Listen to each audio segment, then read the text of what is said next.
I'm Michael Ronn, and this is the story behind my stories.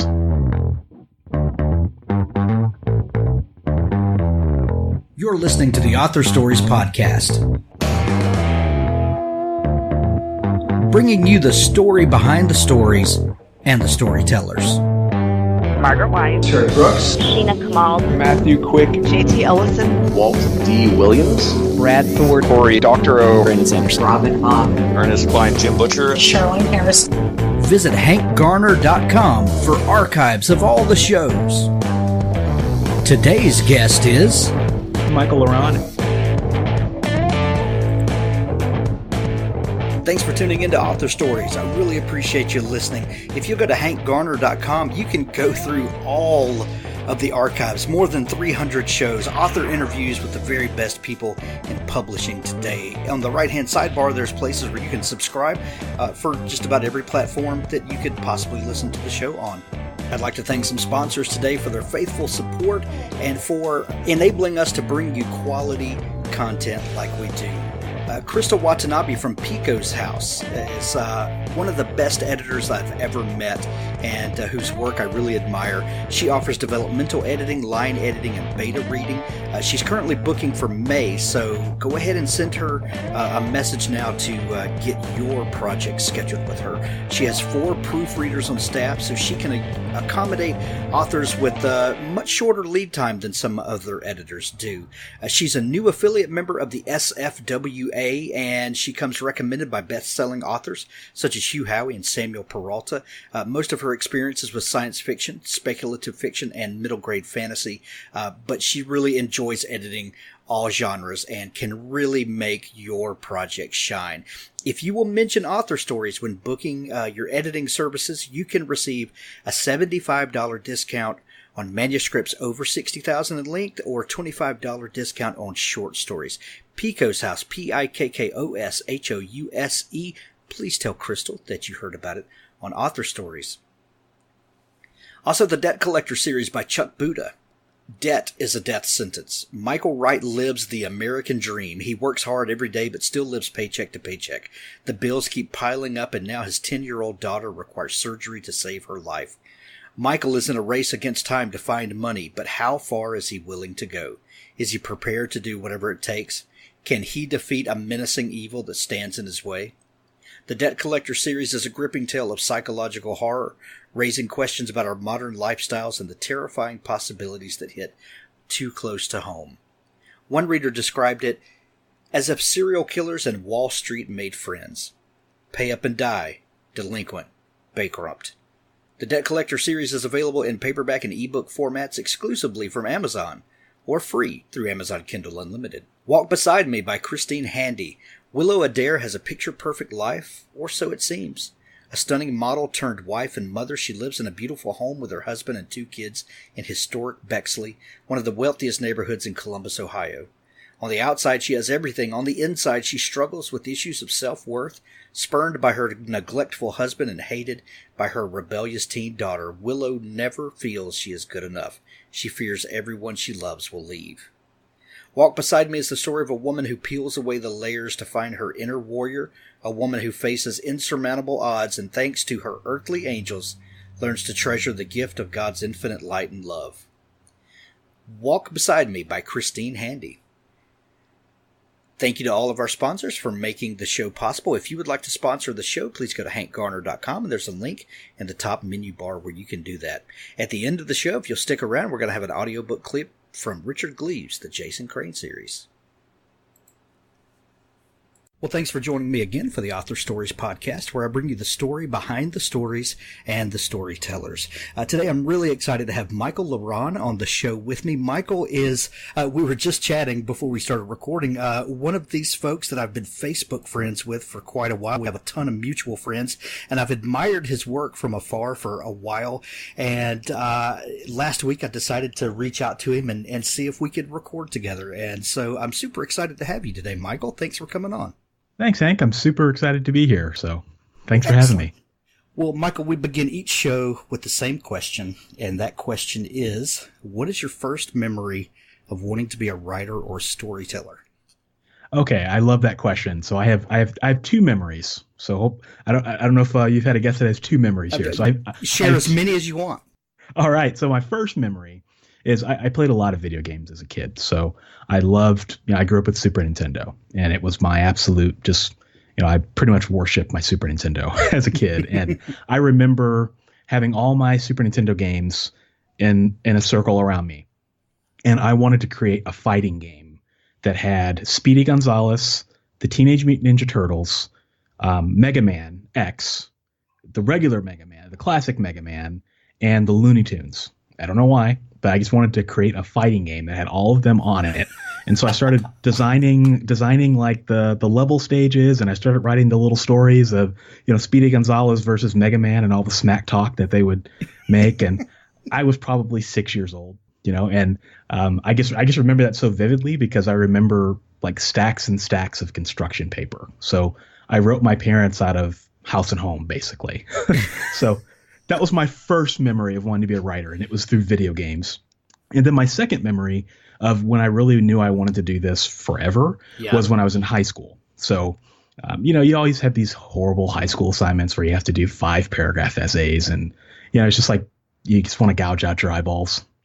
And I just remember, I was a sophomore. I was kind of in my rebel stage, and teacher tells you to do one thing, you want to do the other, right? And so I had a really good, really encouraging English teacher. His name was Mr. Blachars. And I told him one day, I said, I don't want to do this 5-paragraph essay on what I want to do with my life. I just don't want to do it. So I'm going to do something different with your permission. And he said, okay, well, tell me what you can do. So I decided to write a short story. And I wrote a short story in defiance of that assignment. And the story was called Desi the Clown. And it was about a clown that wanted to be a kid that wanted to be a clown, but his dad wanted him to be a stockbroker. So he runs away with the circus. And I had to read the first couple paragraphs of the story in front of the class. And, the class was like in stitches. I mean, they were just cracking up. And it was at that moment. I mean, the story was terrible. Let's be honest. But I just remember that at that moment, being able to make people laugh and cry, I was just hooked on that. It was just that's when I knew at that point that I had a skill that I wanted to continue exploring and just continue to be a writer. And I kind of never looked back. Well, we look at early things like that, and you say, it was horrible, it was no good, or whatever. Yet, whatever shape the story was in, you were able to reach out and manipulate someone else's emotions, which is a powerful, powerful thing. Yeah. And it never gets old, right? It never gets old. and you get better at it, and the window dressing gets better and all that stuff, but that the power to make someone feel something, that never gets old. Exactly. And you cannot do that with a 5-paragraph essay, right? Right. So what was your teacher's response? He loved it. In fact, he encouraged me to keep doing it. And that was one of the reasons that I continued, honestly, doing it, is because I had that encouragement. And yeah, it was kind of funny because I think any other, with the exception of one, but maybe any other English teacher I had or any other teacher I had probably would have been like, no, you're going to write this 5-paragraph essay. But I just really appreciate the fact that I got some encouragement. And sometimes that's all you need when you're young, right? You get that little bit of glimmer of hope, and you just run with it. Well, the 300 and some odd episodes that we've done have been littered with stories of a teacher or a parent or someone of influence in a young person's life that recognized that there was a spark there, that there was something, and it took almost nothing from that adult, but just the smallest amount of encouragement, and that lit a fire that is still burning in so many writers today. Have you been in contact with that teacher since then? I have not, but you kind of inspired me to maybe reach out to him and let him know. But it's just so funny. He probably wouldn't even remember. He's probably like, "Oh, I just told this kid, write a short story and get away, kid."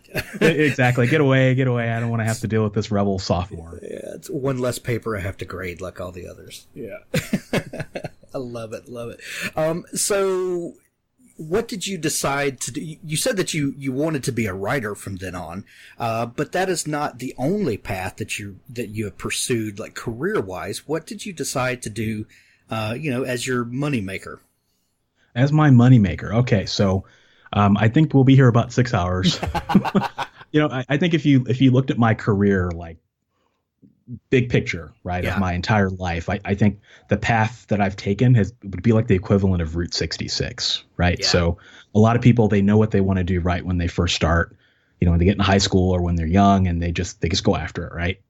That was not the case with me. I took the scenic route to writing, and when I first started, I wanted to be a musician. So when I got to high school, that's kind of what I wanted to do with my career. I played a lot of different instruments. I wrote a lot of music and loved jazz, just lived and breathed it. And I thought that that's what I wanted to do. And so I went to college for that, and really thought that I was going to be a video game music composer, thought I was going to be, trying to be the next John Williams, that sort of thing. And it just didn't work out.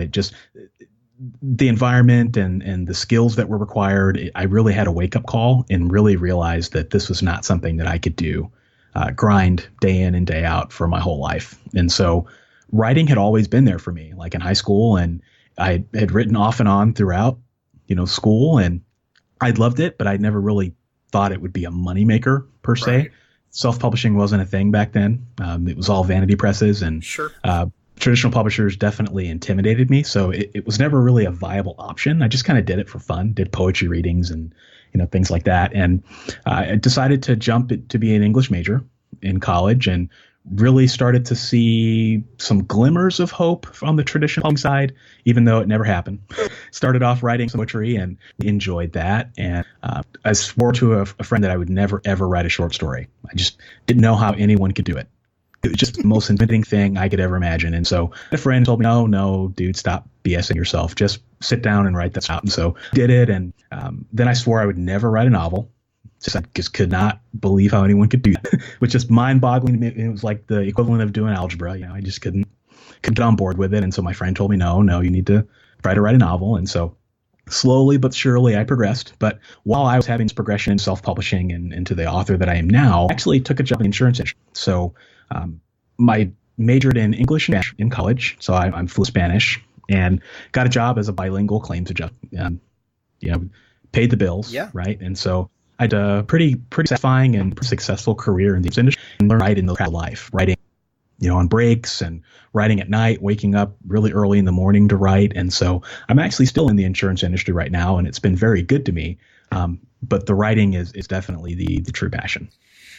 That little line that you said just a minute ago about writing in the cracks of life. I think I was listening to Kevin Tumlinson's podcast a week or two ago, I think, and the word slinger.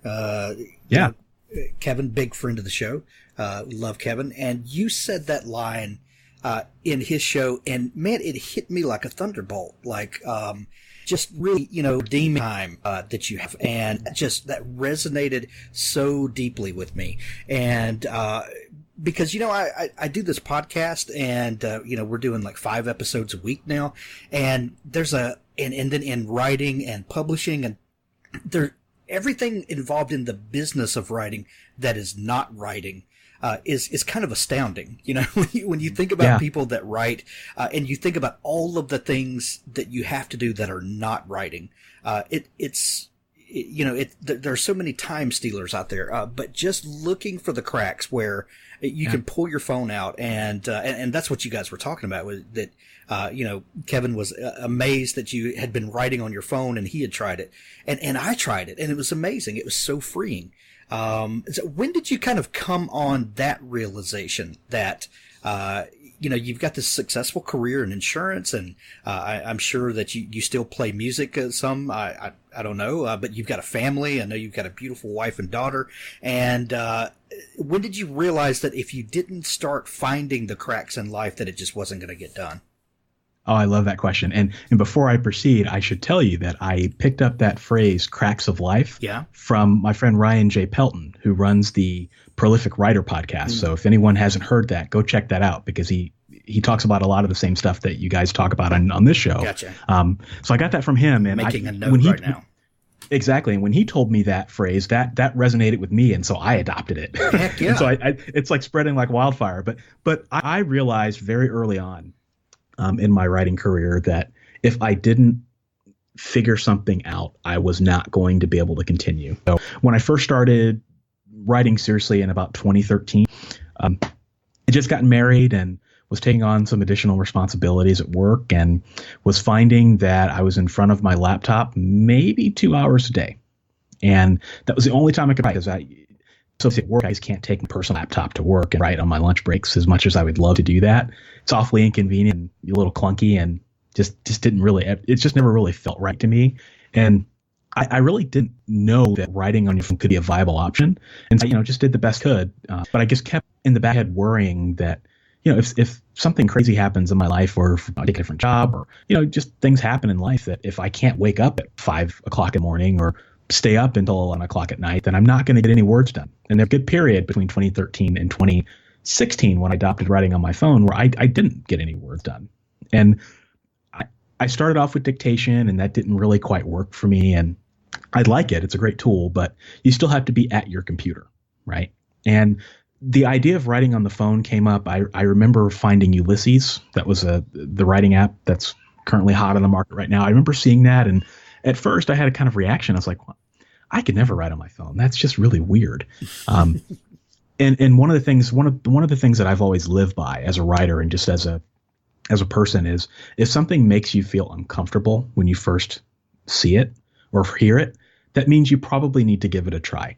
And so, I spent the $20 or whatever it was to download Ulysses, and I started writing, and I just told myself, I'm going to make this successful regardless of what happens. And I really never looked back. I doubled my word count in the first year upon adopting writing on my phone. And I started finding that I was finding times to write when I didn't even know that I had them. So one time I was, at a department store with my wife, and, my wife loves to shop and I don't. I'm not a shopper. That's why I do all my shopping on Amazon. Amazon Prime is the thing that I use to shop for just about anything in my life right now. But she loves to be in the stores and shop for Black Friday and things like that. And I just remember just sitting on a couch, right? And there's tons of couches in department stores. And I just remember pulling out my phone, and I think I wrote like 1,000 words. Nice. And it was awesome. And I was like, I guess I love this. And then it was right around the same time trying to figure out, okay, how do I write the best novel that I can in one draft? How do I do it in one draft so that I can move on to the next novel and get everything right the first time and move on? And so I was kind of trying to figure that out. And so all of those things kind of met around the same time. And I just started writing novels on my phone. It was kind of crazy. It was almost like one of those lightning strikes that happens in your life where you look back on it and you really can't see your life any other way. Right. And you're talking about writing with your thumbs, that you're not using any with my Bluetooth devices or anything, just pounding words out with your thumbs on the little on-screen keyboard. Built-in keyboard on the iPhone, baby. Yeah, and I was last week, I guess it was, after listening to that, I was at a school function with my youngest son at an archery meet, and we had about 30 minutes before his meet actually began. The one before them was finishing up, and I just popped my phone out and I opened up my little text editor, and I just started writing the random things that I've been walking around with in my head all day. And when I looked up, we had about 10 minutes until time to start, and I had a chapter completed. And I was like, oh my gosh, this was so easy. And no one was offended that I was not paying attention to them, because we were just, waiting for something to happen. And this would have been a wasted 20 minutes. And I totally just made something happen there. It was so freeing. Yeah, it's fantastic. That's the kind of success that you can have every day. Exactly. When if you look for those times, and it doesn't have to be anything phenomenal. I mean, you'd be amazed at what you can do in 5 minutes. Right. You had half an hour before your archery meet, but just 5 minutes alone. I mean, when I'm heating up my food at work, it takes 2 minutes. Right. I'd say, okay, can I write 2 sentences? Exactly. And it just adds up over time. I want to talk about your new book in just a minute, Be a Writing Machine. But before we do, I feel like we've kind of jumped way ahead. I really want to hear about your fiction, because we would not be talking about your books on writing if you hadn't actually written things. And so tell me about your love of science fiction and urban fantasy and fantasy, because you have like 40 books published. So how did you come to love genre fiction? And I know you touched on earlier these kind of challenges to yourself to write your first short story, then write your first novel. Were you a kind of a sci-fi, geek growing up, and what drove you to start writing that? If I had to credit one person that was responsible for making me two things that I became a lover of science fiction. First was Star Trek: The Next Generation. Just absolutely. Oh yeah. Jean-Luc Picard is my spiritual mentor in many ways. Just I just love that show and just love the imagination. And as a kid watching that, it just shaped the way I think and see the world in so many ways. So I would definitely credit Star Trek, and I would also credit Ray Bradbury. Yes. So I remember reading Fahrenheit 451 for the first time, and it's one of those books you put down. It's just like I give up. There's just no way I'm going to be a writer. This guy is just amazing. It's just the most amazing book in every way. And just the way that he wrote was just like music. It's just like poetry. And if I could even be half the writer that Ray Bradbury was, then I would love it, and fantasy for me, I would credit my fantasy love to video games. Okay. I played a lot of video games growing up, and Final Fantasy was a very important series for me growing up, playing just the style of storytelling, the characters, just the way that tension was introduced throughout those games. It is something that I use as a reference in a lot of my work. And so I would say those are one of many, or a few of many different things that got me hooked into science fiction and fantasy. You mentioned Ray Bradbury and Fahrenheit 451. Have you ever heard the story of him writing that book in the basement of the library? I have. I love that story. It's so visceral. He talked about renting a typewriter, and he would go upstairs and go grab books and smell them, and just get fired up and go back down and write another chapter. He was such an crazy, awesome guy. And I'm like you. If I could be half the writer that Bradbury was, I would be content, I think. So what was the first science fiction that you decided to write? First science fiction I decided to write was a fun one, actually, and it's a series that still today just jumps out of my mind. But it was called Moderation Online, and it's kind of game-lit, kind of cyberpunk. But essentially, it's about a near future, where obesity has become even more of an epidemic than it is today, and it's killing people in droves. And doctors cannot figure out what to do. People just follow advice of exercise and eating well. And so a group of scientists develop a exploratory experimental treatment in the form of a video game that is administered to patients that basically trains their brain and subconscious to make better health decisions. And that game is in the form of an RPG where basically people live among anthropomorphic vegetables. Fruits and vegetables. And so the vegetables have personalities and people interact with them and everything's life is good, right? And someone hacks the game on the day that our main character, Kendall Barnes, basically has a heart attack and is hooked up to the game. They hack the game and inject a civilization of evil foods who basically take over the world and start trying to kill everything. So it's basically the greatest virus that's ever been created. And so the main character, Kendall, gets thrust in the middle of what I call the most epic food fight ever.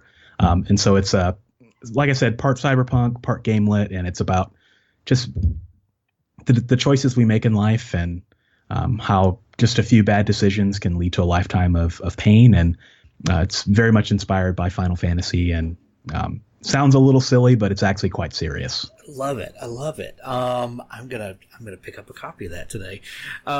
So when that first experience, when you made it to the end of your first novel, what did that do for you as a writer, as someone who had told himself, I'll never do this and I'll never do that? What does finishing that first book do for you? It makes you a lot more bold. Yeah. You start to think, it moves the milepost just a little bit further down the road, right? So you think, okay, I don't know if I could do this, and you do it.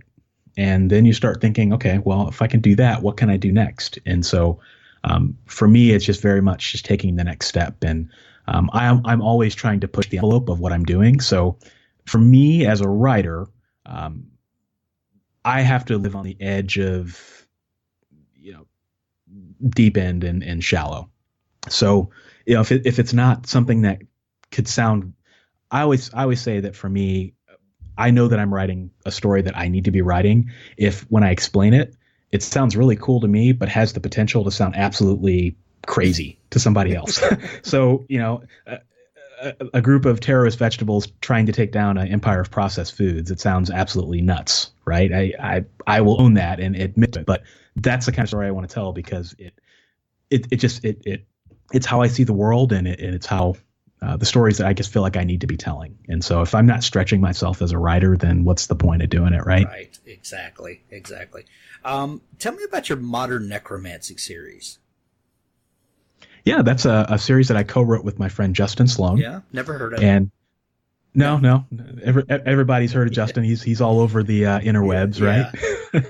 He's a good, phenomenal guy. So, funny story. Justin and I actually wrote novels that were very similar, and we released them around the same time. So, we both have novels where the main character is a teddy bear. So, I wrote a book in 2014 called Festival of Shadows, Theo and the Festival of Shadows, and it's basically David Bowie's Labyrinth meets Toy Story. Oh. And it's about a teddy bear who basically has to travel into a nightmare world in order to save his owner from the boogeyman. And if he doesn't, then, all hell breaks loose. And so I wrote that and absolutely loved it. It was fun.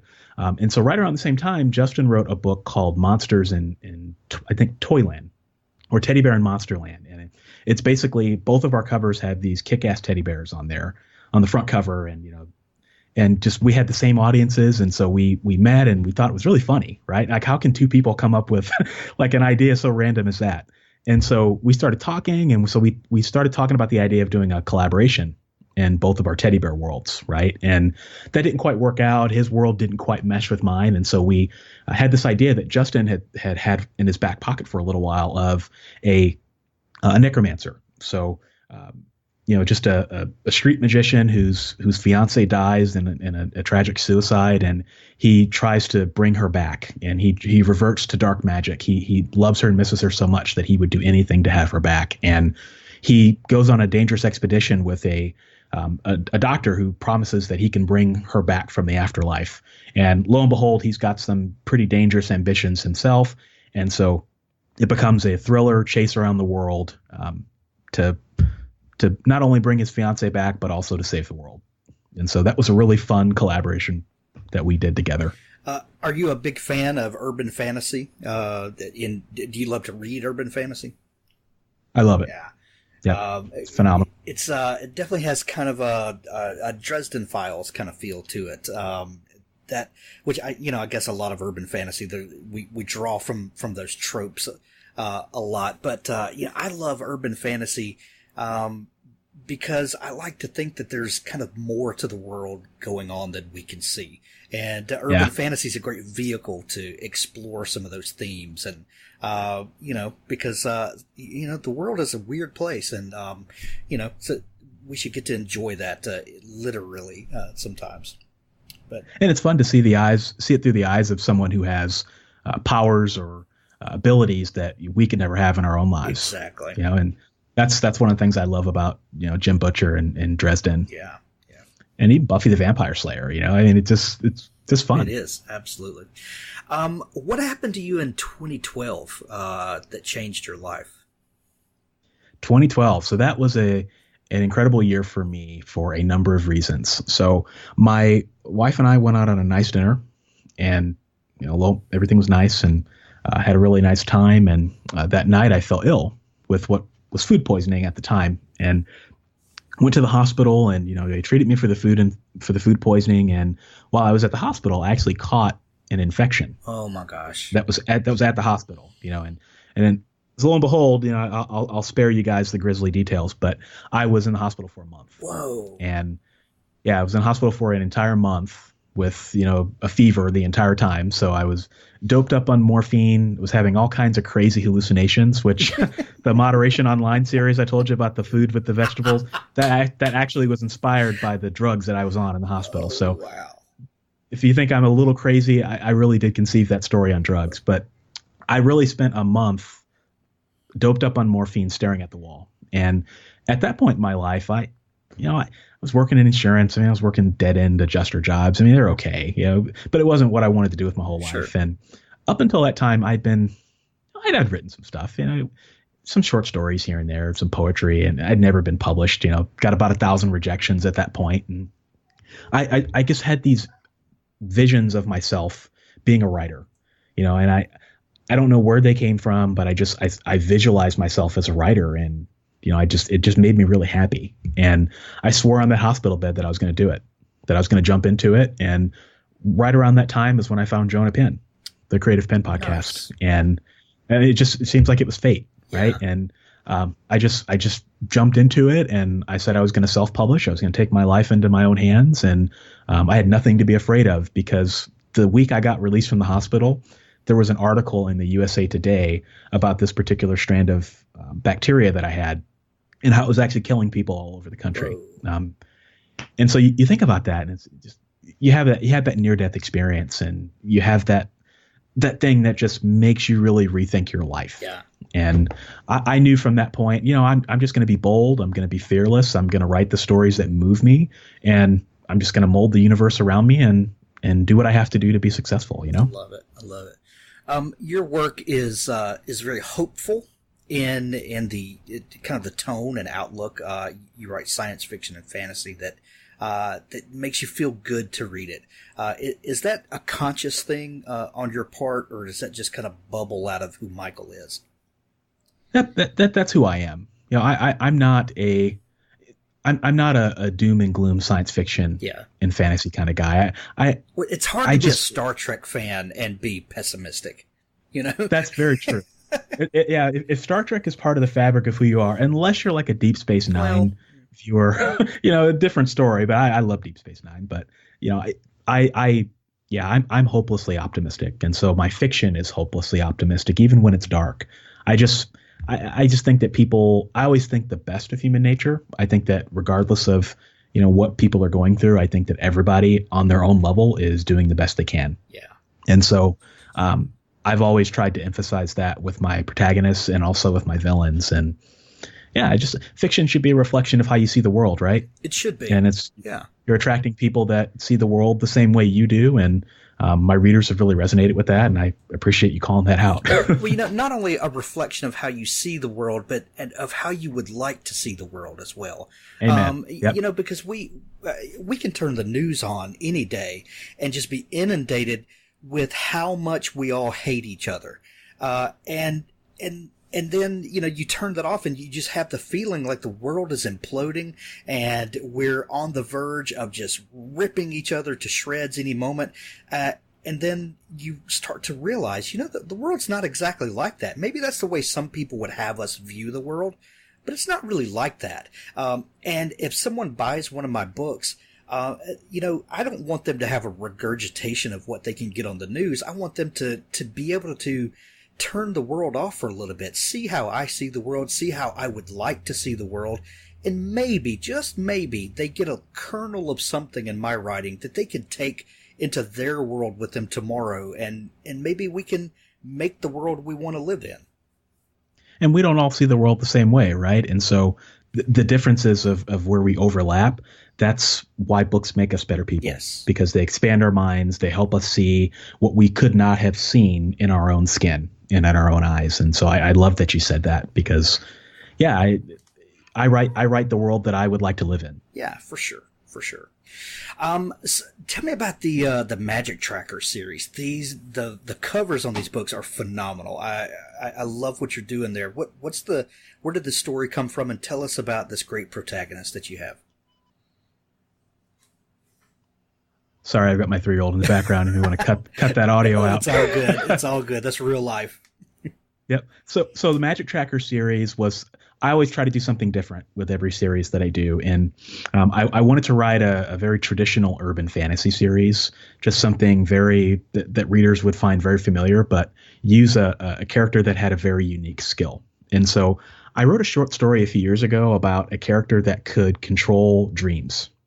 And I thought I never finished it, but I thought it was really kind of fun. And so I played around with this idea of a heroine that can manipulate people's dreams and see into their minds and manipulate their dreams and create nightmares as an ability to control her environment.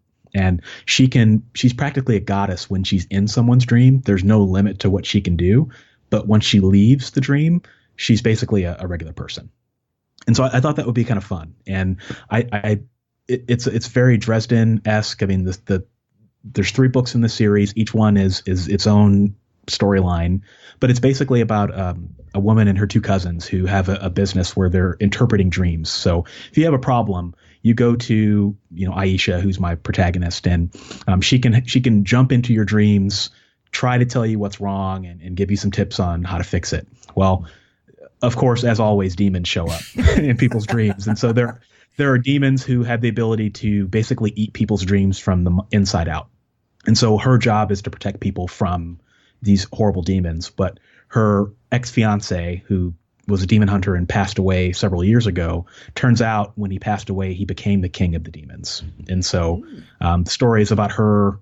The first book is about her, wrestling with that and wrestling with the future of the guy that, she could have spent the rest of her life with, and how she deals with that, but also how she rises up to protect the people that she loves.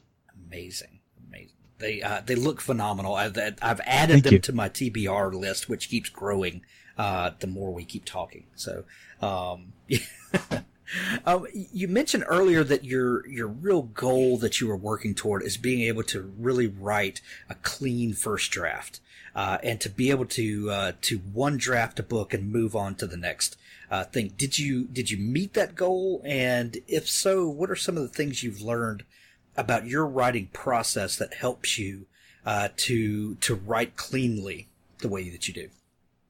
All right. So I'm going to do my best not to open up too many cans of worms here. So I did a time audit of my novels a few years back, and I just tried to figure out where I was spending my time. So from the moment I would start writing, I would turn on a timer. And then when I stopped writing, I would turn the timer off and then classify how I spent the time. And I did this on a tiny little spreadsheet. And so I did this for an entire trilogy. Every time I'd write, I'd click the clock. Every time I'd stop, I'd click the clock. And so I categorized all the time that I spent writing the novel. And I found that I spent an inordinate amount of time outlining and an inordinate amount of time editing. And funny enough, and maybe I'm unique in this regard, but I don't really enjoy outlining. I know a lot of people love it. I just, it's fun to start thinking about your story and mold it into what it could be. But I didn't enjoy it. And I found that when I was actually writing my first draft, I'd be deviating from the outline just about every time.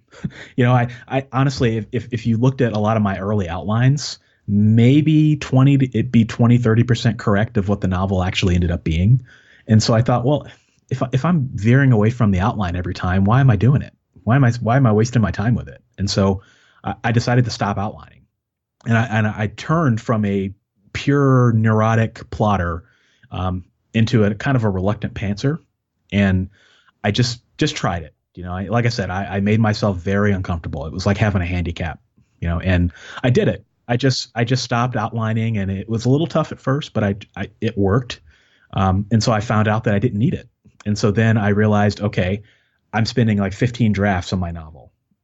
I don't enjoy anything after the first draft. So what can I do there? And so I started reducing the number of drafts that I wrote. First I slashed it by a third. The next novel, I slashed it by half. And I think I got to a one draft novel about 20 novels ago, honestly, Hank. So I'm there. It's just for me, it's just a matter of, okay, how do I write the one draft novel? How do I write the series in one draft, right? And how do I make it be cohesive and coherent and be at that same level of quality that the readers expect? And I found that the quality of my books has only gone up since I stopped outlining and since I cut the number of drafts that I've done. So again, that's my rant on how I feel your pain there, and I absolutely despise outlining. I have found that for me, making a list of bullet points, and that's about as deep of an outline as I get. Making some of those, and really it's so that I don't forget maybe some character traits or some maybe where I want a character to get at a certain point. But like you, I'll get to the end and realize that I've deviated from that. But do you do any sort of mental preparation before you begin? Are you a strict pantser like Stephen King talks about, and just, I sit down each day and just wonder where the characters are, and I have to go find them and chase them down on the page? Or do you go through some sort of mental preparation for the story, thinking it through? Hugh Howey talked about that on the show a couple of months ago, that he doesn't really outline, but he walks around just stewing on the story for a while until he understands it completely in his mind. Then he can just sit down and just write the thing. Are you somewhere in that spectrum? When I begin a story, the first thing that I want to make sure that I have crystal clear is the opening scene. Yeah. So how does the story begin? That's really the only thing that I have in my head. So I know, I know that, and that usually never changes. After that, I just sit down and just try to figure it out every time. I mentioned that I wake up at 5:30 in the morning every day. So I wake up pretty early because it's a quiet time. I've got a 3-year-old, and she's asleep and my wife's asleep. So the house is like super quiet. It's the only couple hours in the day where it's that quiet. And so I wake up early in the morning and I meditate. So I sit in my chair and I close my eyes and I set a timer on my phone for 5 minutes. And before I start writing, I just think and I clear my mind and I ask myself, where did I pick off, or where did I leave off in my story? And I just let everything drift and think about it. And if I can, I try to think about what's next. I don't think too deeply about it. And then once I've done that and the 5 minutes is up and I've kind of cleared my mind, I start writing. And that's honestly the most mental prep that I do.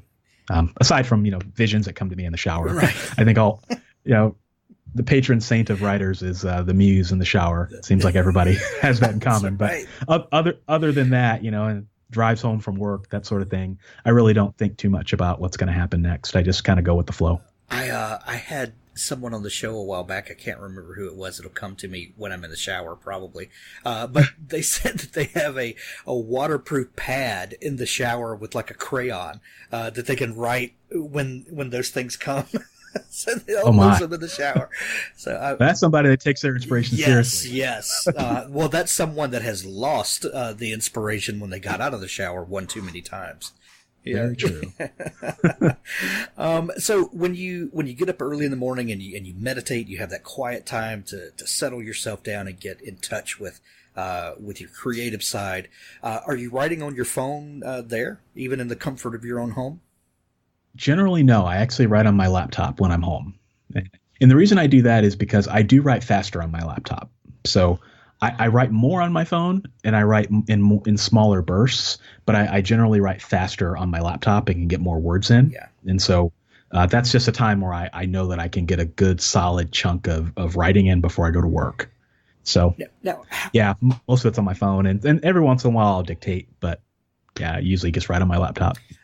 So let's talk process just a little bit. I am a writing tool complete nerd, and I will get obsessed with tools to the point that no work gets done because I'm obsessing over tools sometimes. But how do you make sure that your work is synced between your laptop and your phone, and so that when you have a crack in life where you could pick up the story, are you what tool are you using specifically to write, and have you discovered anything that might be beneficial to others? I use the Scrivener Ios App. Okay. So I have Scrivener on my MacBook Air, and then I have Scrivener on my iPhone. And so those are synced up through Dropbox. And so anytime I write something on my laptop, before I go off to work, I make sure that I sync them so that it comes to my phone. And whenever I'm switching from my phone to my laptop, I hit the little sync button. It takes like 10 seconds, and then it's right there on my phone. So It's super simple. That's why I love Scrivener. That's why I like Ulysses, the writing app, as well as a competitor, because it's really seamless. You don't have to think about it, and that's the really nice part, that it's there for you whenever you need it, and you don't have to do a whole lot of prep to get it there. Since you're not an outliner, what are the benefits that you're seeing in using Scrivener over Ulysses, which is in essence a glorified text editor? You're writing in Ulysses custom markdown language, but it's just a plain text file. Which means the files are lightweight, they sync up really fast, and there's a lot of benefits to using a text editor and Ulysses specifically. But what benefit are you getting with Scrivener that you were not getting with Ulysses? I would say, they're very similar feature-wise. In fact, feature-wise, they're almost a wash. I would say before I switched to Vellum, I was using Scrivener for my formatting. It's just much easier to format your books with Scrivener, and so I just liked the fact that I had that ecosystem already on my laptop, and so that was honestly the breaking point for me. So I think they're both fine apps, and I wouldn't discourage anyone from looking into Ulysses if they're interested and can understand and get used to the marked language. It's a little different. But yeah, just Scrivener for me. I've always been a Scrivener fan. It's been the app that I've used since the beginning of time, since it came out. I think I actually been using Scrivener since 2009. Nice. So just familiar to me, and I like their formatting just a tad bit better. If I ever need to export something from Scrivener, it's just easier for me. But that's personal preference. Well, and it goes down to in picking tools, it really comes down a lot of times to what you feel comfortable with, and what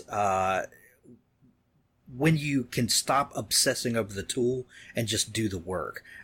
Because it doesn't, if you've got, 85 screwdrivers to choose from, but you just need to, tighten up a doorknob, just pick the one that works for you and get the doorknob fixed. So being familiar with a tool goes a long way. I couldn't agree more, and I think we as a community get too caught up in different tools. Yes. Right. And every week there's some new shiny tool out there. As a writer, you're only going to have one major tool for your whole career, and that's going to be whatever writing software you use. That could be a pen, paper, it could be a chisel, and tablet. Doesn't really matter. You just need to master that. Everything else is noise, honestly. I've used a lot of different tools. I've probably used almost all of them. And at the end of the day, it all just comes back to what you use to get your words in and day out. Yeah. You've got a new book out called Be a Writing Machine, Write Faster and Smarter, Beat Writer's Block, and Be Prolific. And you've written it under your name, M.L. Ronn. What is this book about? And tell me a little bit about the difference in writing nonfiction from your fiction writing that you do. Sure. So I wrote this book completely on a whim, and it's, for me, completely philanthropic. So I grew up, and I get very vulnerable in this book, and I tell a lot of personal stories about my journey to writing, and in an effort to help people and teach people to think in a different way, right? And for me, growing up, I grew up with a single mom, and my dad was out of the picture, and I never really knew why, and so I had a lot of pain and abandonment and things like that. And very recently, within the last year, I decided to reach out to him and just try to find him and maybe start to reconcile that, right? And I found him, and he ignored me. And I'm sorry. That's okay. It happens, right? Yeah. So until that point, I'd only seen him for half an hour. Half an hour in my entire life, I'd seen my father, and I could never really understand why he didn't want anything to do with me. And I thought maybe something would change the second time around. Again, now that I'm in my 30s and have a family of my own, right, and understand the true importance of being a father. And right, he rejected me the second time, and I don't know what it was. It's just something there. It just shook me to my core, and I just was not myself for several weeks, just trying to process it and understand it. And I went back to spiritually, right? Spiritually, how can I heal? And what I settled on, which is what I settled on back in 2012 and knew it all along, it just took me several weeks to remember. is that writing is that spiritual release. It's that spiritual numbing that I use to cope with life, right? And that's my vision and my worldview of writing, is to help people deal with their problems. When they're reading, escape into something different and see the world in a different way. And I felt like I had to do something. Like every once in a while, your creative well just fills up to the point where it's overflowing and you don't know how to release the energy. And so I just had this idea to write this book, and I thought maybe someone out there could learn from it and use the techniques that we've talked about in this interview, right? I just felt like it would be something that would help me wrestle with that spiritually as to why I'm doing this in the first place. And so I wrote the book, and I just threw it out there. I just didn't really have any major expectations of what it would be. But as I started writing it, I realized that I think this really could help some people that are trying to be prolific, right? They're trying to live the writing life that they've dreamed about. And so I honestly woke up 4 years after I started writing and realized I had 40 books. And honestly, I hadn't thought about it along the way. And so I thought, well, if I can do this is a kind of unique skill. Most people I know can't write that fast. And so it would be foolish of me not to share that with the community and in hopes that it can help someone else, achieve their dreams. And so to answer the second part of your question, the difference of writing fiction versus nonfiction, I think nonfiction to me, it's about telling a story. It's about, I like to teach through example and through analogy. And so I do a lot of that here. And so I find that I write it a lot faster. It just, for whatever reason, nonfiction just tends to go a lot faster. But I just have to think more about organizing my thoughts than I ever did with fiction. You just write a story with fiction. You write your dialogue, you write your exposition, you write your action scenes, and you don't think too much about it because the hero's journey is kind of ingrained in all of us. But when you're writing nonfiction, you're writing in a way to persuade someone. You're writing to teach them something, and you're writing to kind of get around some of the roadblocks that maybe someone has had in their life and speak to them in a way that maybe they haven't been spoken to before. And so for me, that was kind of fun, and it expands your mind, definitely. And it's definitely an exercise in being organized and being able to jump from chapter to chapter and have people still follow you. Well, that book is called Be a Writing Machine. There's a link to it in the show notes of this episode. I recommend everybody go grab a copy of it. It's even in Kindle Unlimited if you have a KU subscription. I recommend everybody go grab a copy of it. Michael, as someone who's got 40 books out and is, has a lot of plates spinning and seems to be managing this whole writer thing really well. If somebody is on the opposite end of the writing spectrum from where you are now, and maybe they're at that place that you were several years ago, and maybe doubting themselves, maybe, just not really seeing the path out in front of them, what piece of writing advice would you give to that new person trying to get in? I would tell them, I would give them two pieces of advice. First, you have to figure out what it is that motivates you. Why is it spiritually that you want to be a writer? And for most writers, the answer is going to be different every time. But you have to know that in order to keep at it, because this is not an easy path. And you've done 300 some odd interviews, and I would imagine that most writers would tell you this is not easy. You just don't click the publish button and the money rolls in, right? And so emotionally it can be tough, psychologically it can be tough, and so you have to be tough in order to continue to do this day in and day out for 40 books, 50 books, 60 books until you get to where you want to get. So that's the first thing I would tell you. The second thing I would tell you is just be bold. Don't be afraid to do something that maybe feels a little bit different. But just listen to yourself, and it's really hard to do in an environment now where everyone's telling you to write to market and, do this and do that and follow this trend and follow that trend. Just focus on the stories that you want to tell and focus on that connecting thread that connects them all, because that's your brand. That's the thing that the readers are going to connect with. And so if you don't know that, find that and be bold. Don't be afraid to experiment, because that's how you learn. Don't be afraid to take a jump and take a leap of faith. Great advice. Michael, it's a great pleasure when you sit down with someone and you realize that you've made a new old friend, and thank you for taking time to come on the show today.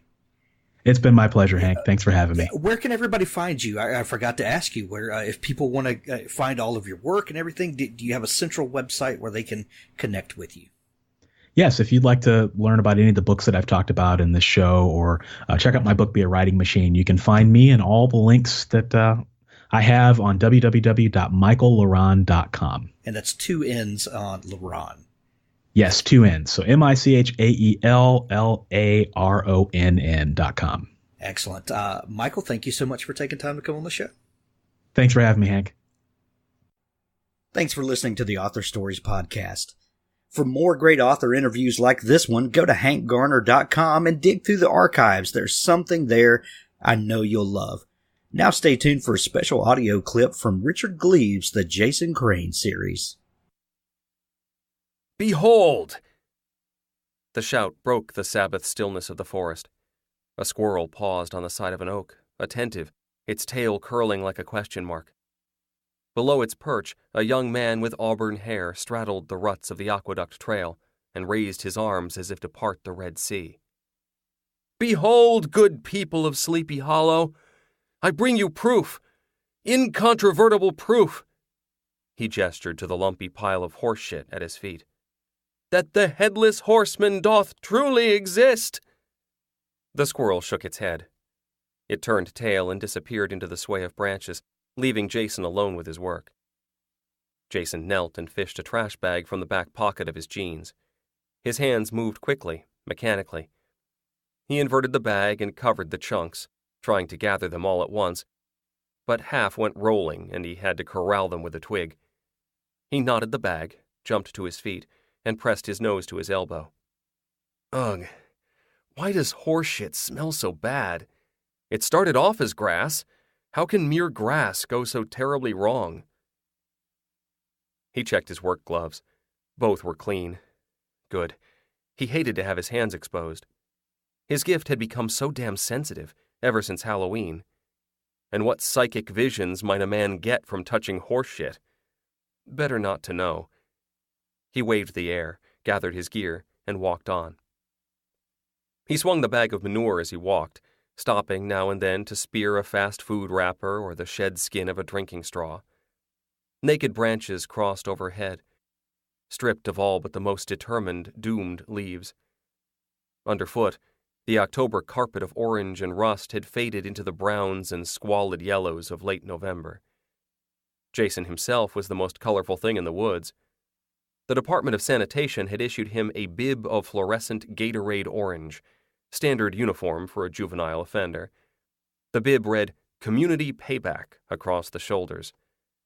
The words felt like an open invitation for the townsfolk to pelt him with rotted fruit. He carried a pole for stabbing and a bag for stuffing. He used the pole as a walking stick mostly, ambling along like an exile in the wilderness. Westchester County had tasted its first sugar spoon of snow that morning, a flurry of dandelion seeds that had bumbled to earth to wink and vanish without taking root, autumn's eviction notice. Jason didn't mind the cold. He'd been raised in Maine, after all, where even in mid-October he might awaken to find the silver Mercedes crackling with frost. From this elevation he could see the entire town. The horn of the Metro-North Railroad sounded in the distance. A long, mournful note followed by 2 short hiccups. Jason stopped to lean on his staff and rotate his sprained ankle. He looked down the hill, but couldn't see the broken bridge. Ichabod's Bridge. Too many trees were in the way. Too many locust and birch suckling at the sides of the Picantico. He shivered. He'd never gone back to that place. He'd been too afraid. He walked on. A chain-link fence appeared, surrounding a field of headstones. This was the newer area of Sleepy Hollow Cemetery, more modern, more orderly, with room for several hundred souls, though it was only a fragment of the vast graveyard on the other side of the river. A familiar figure appeared among the graves. Joey raised a hand in greeting. "Nice outfit," he called. "Who says straight boys can't dress?" "Ha ha," Jason yelled.